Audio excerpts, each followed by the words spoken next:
Olá! Hoje a gente vai mergulhar fundo numa história super intensa, lá dos capítulos 11 a 13 do profeta Ezequiel. E olha, isso não é só um texto antigo, não. É um verdadeiro drama sobre liderança corrupta, verdades perigosas e uma promessa de transformação que, sinceramente, ecoa até hoje. Nossa jornada aqui vai ter 4 atos bem marcados.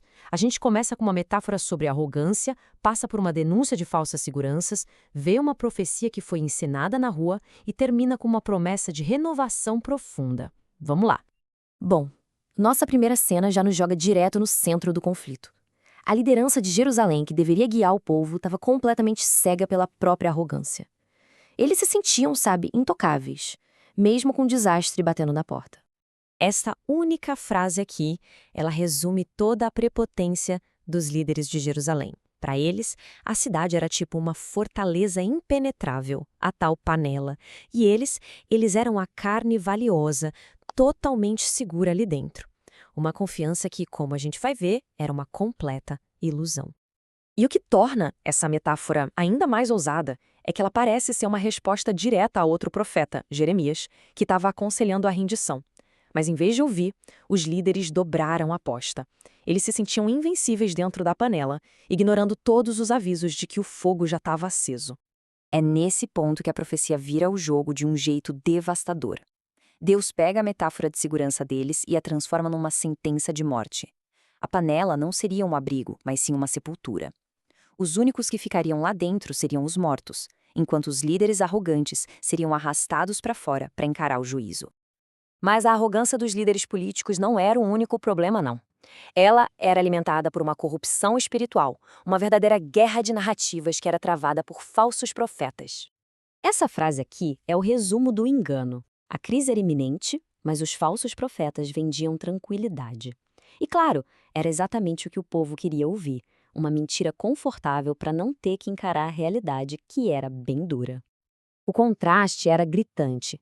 De um lado, você tinha profetas oferecendo otimismo e segurança, tudo baseado na própria imaginação deles. Do outro, Ezequiel, entregando a mensagem dura de Deus, juízo e exílio. Era uma escolha clara entre uma mentira bem confortável e uma verdade bem dolorosa. E isso nos leva à imagem do muro caiado. Caiar é passar cal, sabe, aquela tinta branca, para disfarçar as imperfeições. E era exatamente isso que os profetas faziam, um trabalho cosmético. Eles pegavam os planos frágeis do povo, o muro, e pintavam com palavras bonitas de paz para parecer que era forte. Mas por baixo da tinta, a estrutura estava toda podre.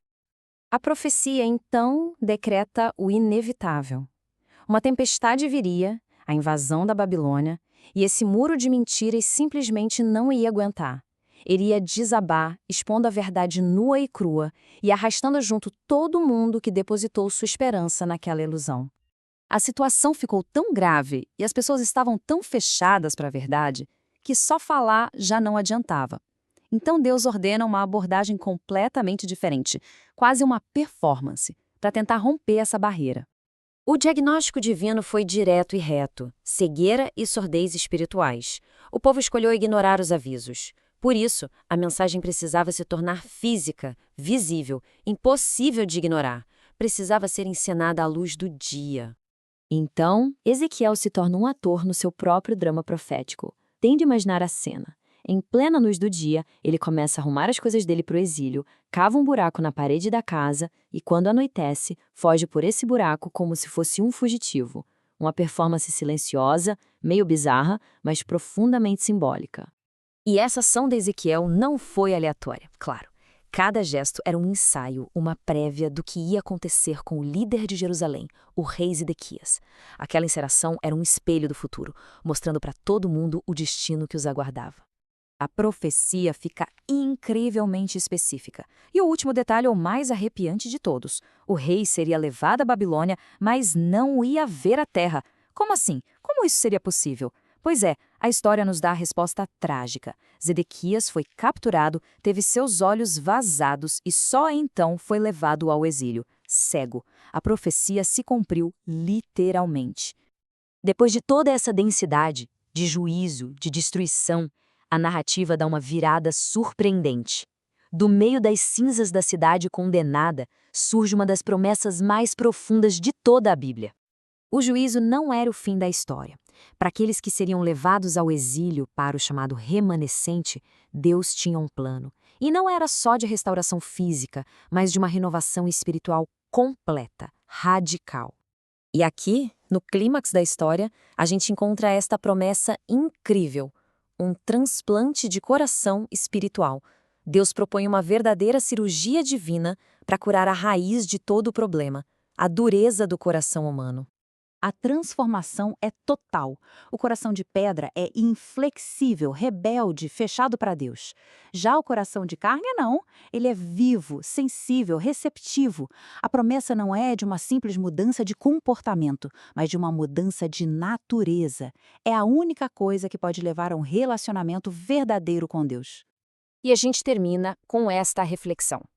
A história de Ezequiel nos força a questionar a natureza da nossa própria esperança.